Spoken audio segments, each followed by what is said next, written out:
ସାଙ୍ଗମାନେ, ମୁଁ ଥରେ ଚେତନ ଭଗତଙ୍କର ଗୋଟିଏ ସେମିନାର ଶୁଣୁଥିଲି। ସେ ସେମିନାରରେ ସେ ନିଜର କିଛି ଏକ୍ସପିରିଏନ୍ସ ସେୟାର କରିଥିଲେ। ସେ ବର୍ଣ୍ଣନା କରିଥିଲେ କି ପିଲାମାନେ 18-24 ବର୍ଷ ବୟସରେ କିପରି ନିଜ ଜୀବନକୁ ବର୍ବାଦ କରିଦିଅନ୍ତି ଏବଂ ପରିଣତ ବୟସରେ ଦୁଃଖ କଷ୍ଟ ଜୀବନଯାପନ କରିଥାନ୍ତି।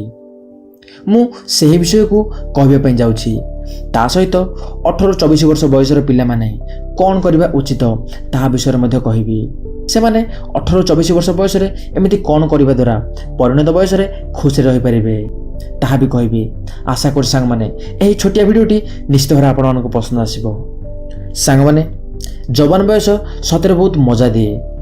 ଦିନ ରାତି 24 ଘଣ୍ଟାରୁ 12-13 ଘଣ୍ଟା ଫେସବୁକ୍, ଇନଷ୍ଟାଗ୍ରାମ, ହ୍ୱାଟ୍ସଆପ୍ରେ ଅନଲାଇନ୍ ରହିବା, ହିରୋ ମାର୍କା ଫଟୋ ଅପଲୋଡ଼ କରି ଲାଇକ୍ କମେଣ୍ଟ ସେୟାରକୁ ଅପେକ୍ଷା କରିବା, ଅଯଥାରେ ବାପା ମାଆଙ୍କ ଠାରୁ ମିଛ କହି ଟଙ୍କା ଆଣି ବଡ଼ ବଡ଼ ହୋଟେଲରେ ଯାଇ ଖାଇବା, ତା ସହିତ ଗାର୍ଲଫ୍ରେଣ୍ଡ ପଛରେ ବି ଟଙ୍କା ଖର୍ଚ୍ଚ କରିବା, କ୍ଲାସ୍ ଯିବା ବାହାନାରେ ସାଙ୍ଗସାଥିମାନଙ୍କ ସହିତ ପାର୍ଟି କରିବା।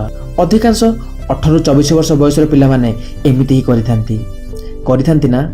କିନ୍ତୁ କିଛି ପିଲା ଏମିତି ବି ଅଛନ୍ତି ଯେଉଁମାନେ 18-24 ବର୍ଷ ବୟସରେ ଏହିସବୁ ମନ୍ଦ ଅଭ୍ୟାସ ଠାରୁ ନିଜକୁ ଦୂରେଇ ରଖନ୍ତି। ତା ସହିତ ଦିନ ରାତି କଠିନ ପରିଶ୍ରମ କରି କିଛି ଗୋଟେ ଜବ୍ ପାଇବା ପାଇଁ ପ୍ରିପେୟାର ହୋଇଥାନ୍ତି।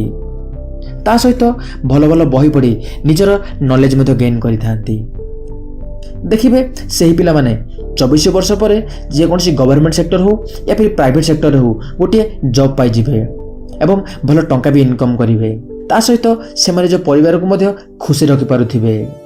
କିନ୍ତୁ ଯେଉଁ ପିଲାମାନେ 18-24 ବର୍ଷ ବୟସରେ ନା ପାଠ ପଢ଼ନ୍ତି ନା ସେମାନଙ୍କ ଜୀବନର କୌଣସି ଗୋଟିଏ ଲକ୍ଷ୍ୟ ଥାଏ, ସେମାନେ ହୁଏତ ପାଠପଢ଼ା ଅଭାବରୁ ଏକ୍ଜାମରେ ଫେଲ୍ ବି ହୋଇପାରନ୍ତି। ଏକ୍ଜାମରେ ଫେଲ୍ ହେବା କାରଣରୁ 24 ବର୍ଷ ପରେ ସେମାନଙ୍କୁ ଭଲ ଜବ୍ ଖଣ୍ଡେ ବି ମିଳେ ନାହିଁ। ସେ ଯେଉଁ ସାଙ୍ଗସାଥିମାନଙ୍କ ସହିତ ଅଏସ୍ କରୁଥିଲା, ଯେଉଁ ସାଙ୍ଗସାଥିମାନଙ୍କ ସହିତ ମଜାମସ୍ତି କରୁଥିଲା, ସେହି ସାଙ୍ଗମାନେ ମଧ୍ୟ ତା ପାଖରେ ନଥିବେ। ସେତେବେଳେ ଚାକିରି ଖଣ୍ଡେ ବି ନ ପାଇ ଟଙ୍କା ଅଭାବରୁ ସେମାନେ ବହୁତ ଦୁଃଖ କଷ୍ଟ ଜୀବନଯାପନ କରନ୍ତି। 25-26 ବର୍ଷ ପରେ ବାପା ମାଆ ବି ଚିଡ଼ିଚିଡ଼ି ହେବା ଆରମ୍ଭ କରିଦେବେ। ଛୋଟ ମୋଟ ଖର୍ଚ୍ଚ ପାଇଁ ଟଙ୍କା ଦେବା ବି ବନ୍ଦ କରିଦେବେ। ନିଜର ପକେଟ୍ ମନି ପାଇଁ ତୁମକୁ ୟା ତା ପାଖରେ ହାତ ପତାଇବା ପାଇଁ ପଡ଼ିବ। ଏମିତିକି ବହୁତ କଷ୍ଟରେ ସେମାନେ କେଉଁ ଗୋଟେ ପ୍ରାଇଭେଟ୍ ସେକ୍ଟରରେ ମାସିକ 10,000-12 ହଜାର ଟଙ୍କା ଇନକମ୍ କରି ବହୁତ ଦୁଃଖ କଷ୍ଟ ବି ଜୀବନଯାପନ କରିବେ। ସାଙ୍ଗମାନେ, ଟିକେ ଚିନ୍ତା କରନ୍ତୁ। 18-24 ବର୍ଷ ବୟସରେ ପିଲାମାନେ ନିଜକୁ ଗଢ଼ି ବି ପାରିବେ, ନିଜକୁ ଭାଙ୍ଗି ବି ପାରିବେ।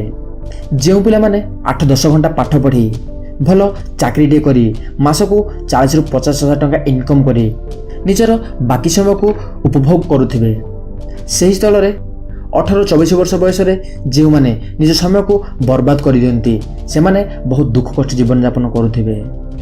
30-35 ବର୍ଷ ବୟସରେ ସେମାନେ ଅନୁତାପ କଲା ବେଳକୁ ସେମାନଙ୍କ ପାଖରେ ଆଉ କିଛି ବି ନଥାଏ, କେବଳ ଥାଏ ମାସିକ 10,000-12 ହଜାର ଟଙ୍କା।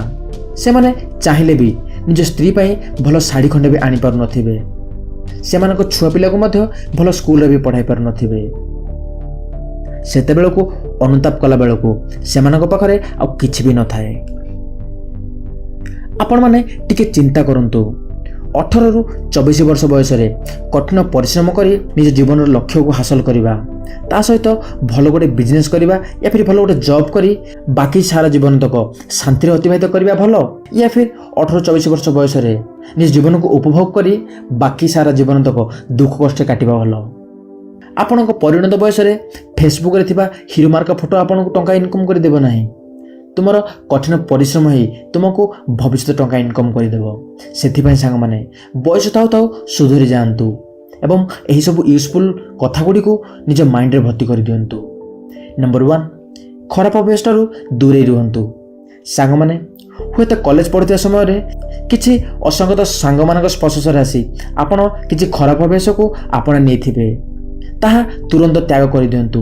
କାହିଁକି ନା ଖରାପ ଅଭ୍ୟାସ ଯଦି ଏ ବୟସରେ ନ ଛାଡ଼ିବେ ତାହେଲେ ସେହି ଅଭ୍ୟାସ ତୁମ ଭବିଷ୍ୟତରେ ବହୁତ ଅସୁବିଧାରେ ପକାଇପାରେ।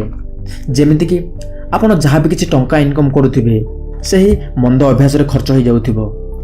ଆପଣଙ୍କର ବ୍ୟକ୍ତିତ୍ୱ ଉପରେ ବି ଆଞ୍ଚ ଆସିପାରେ, ଆପଣଙ୍କ ପାରିବାରିକ ସମ୍ପର୍କ ମଧ୍ୟ ଖରାପ କରିଦେଇପାରେ ଏବଂ ଆପଣଙ୍କୁ ବହୁତ ଦୁଃଖ ବି ଦେଇପାରେ।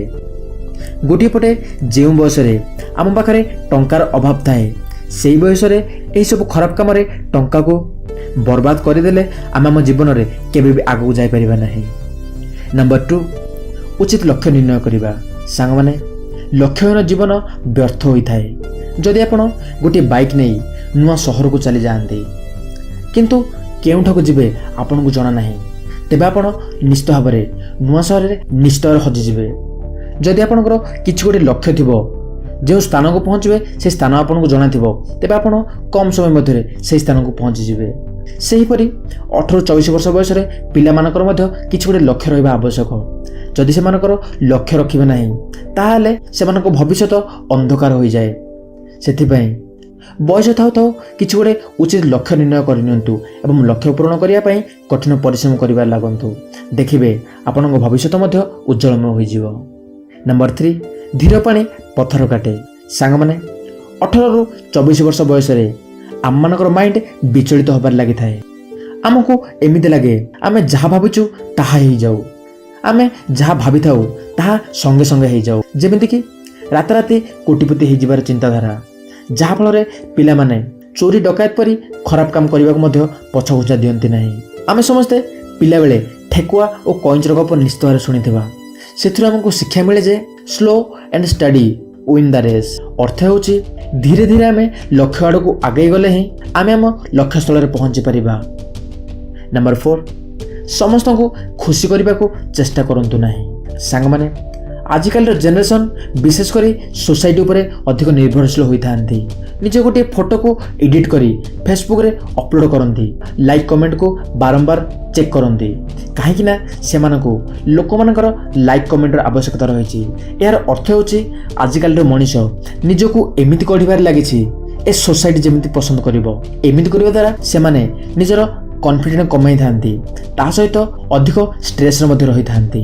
ଏହିସବୁ କାମ କରିବା ପରିବର୍ତ୍ତେ ସେମାନେ ନିଜ ଟାଇମ୍ ଏବଂ ଏନର୍ଜିକୁ ନିଜ ଲକ୍ଷ୍ୟ ହାସଲ କରିବାରେ ବ୍ୟବହାର କରନ୍ତୁ। ନିଜକୁ ଭଲ ମଣିଷଟି ତିଆରି କରନ୍ତୁ। ସେହିଭଳି ପିଲାମାନେ ସବୁବେଳେ ଗୋଟିଏ କଥା ମନେ ରଖିଥାନ୍ତୁ, ଆମେମାନେ ଚାହିଁଲେ ବି କେବେ ସମସ୍ତଙ୍କୁ ଖୁସି ରଖିପାରିବା ନାହିଁ। ଏବଂ ଶେଷରେ ନମ୍ବର 5, ନାହିଁ କରିବାକୁ ଡରନ୍ତୁ ନାହିଁ। ସାଙ୍ଗମାନେ, 18-24 ବର୍ଷ ବୟସର ପିଲାମାନେ ବିଶେଷ କରି କିଏ କ'ଣ କହିଲେ ନାହିଁ କହିପାରନ୍ତି ନାହିଁ, ଯାହାଫଳରେ ଅନ୍ୟମାନଙ୍କ କାମ ହାସଲ କରିବା ପାଇଁ ସେ ନିଜ ସମୟକୁ ବର୍ବାଦ କରିଦିଏ। ସେମାନେ ଏଥିପାଇଁ କାହାକୁ ନାହିଁ କରିପାରନ୍ତି ନାହିଁ କି କାଳେ କିଏ ଖରାପ ଭାବିବ, ଆରେ ଭାଇ ତୁମେ ତା ପାଇଁ କାମ କଲେ ମଧ୍ୟ ସେ ତୁମ ଉପରେ ଖୁସି ହେବ ନାହିଁ। ସେଥିପାଇଁ ତ ମୁଁ ସବୁବେଳେ କହିଥାଏ, ତୁମେ ଚାହିଁଲେ ବି କେବେ ସମସ୍ତଙ୍କୁ ଖୁସି ରଖିପାରିବ ନାହିଁ। ସେଥିପାଇଁ ଯଦି ନିଜର କିଛି କାମ ଥାଏ ତେବେ ଅନ୍ୟମାନଙ୍କୁ ନାହିଁ କହିଦେଇ ନିଜ କାମରେ ଲାଗିଯାଆନ୍ତୁ। ଆଶା କରୁ ସାଙ୍ଗମାନେ ଏହି ଭିଡ଼ିଓଟି ନିଶ୍ଚିତ ଭାବରେ ଆପଣମାନଙ୍କୁ ପସନ୍ଦ ଆସିଥିବ। ଯଦି ଭିଡ଼ିଓ ପସନ୍ଦ ଆସିଥାଏ ତେବେ ଲାଇକ୍ ବଟନ୍ ଦବାଇ ଦିଅନ୍ତୁ। ଯଦି ଭିଡ଼ିଓରୁ କିଛି ବି ଶିଖିବାକୁ ମିଳିଥାଏ ତେବେ ଆପଣ ଭିଡ଼ିଓକୁ ସେୟାର ବି କରିପାରିବେ। ଆମ ଚ୍ୟାନେଲକୁ ସବସ୍କ୍ରାଇବ୍ କରିବା ପାଇଁ ଜମା ଭୁଲନ୍ତୁ ନାହିଁ। ସବସ୍କ୍ରାଇବ୍ କରିବା ସହିତ ସାଇଡ଼୍ରେ ଥିବା ବେଲ୍ ଆଇକନ୍କୁ ପ୍ରେସ୍ କରିଦିଅନ୍ତୁ, କାହିଁକିନା ଏମିତି କରିବା ଦ୍ୱାରା ମୁଁ ଯେବେ ଭିଡ଼ିଓ ଅପଲୋଡ଼ କରିବି ଆପଣଙ୍କୁ ଫଟାଫଟ ନୋଟିଫିକେସନ୍ ମିଳିଯିବ। ମୁଁ ପୁଣି ଆପଣମାନଙ୍କ ପାଇଁ ନେଇ ଆଣିବି ଏହିପରି କିଛି ନଲେଜେବଲ୍ ଭିଡ଼ିଓ। ସେତେବେଳେ ଯାଏଁ ଜୟ ଜଗନ୍ନାଥ।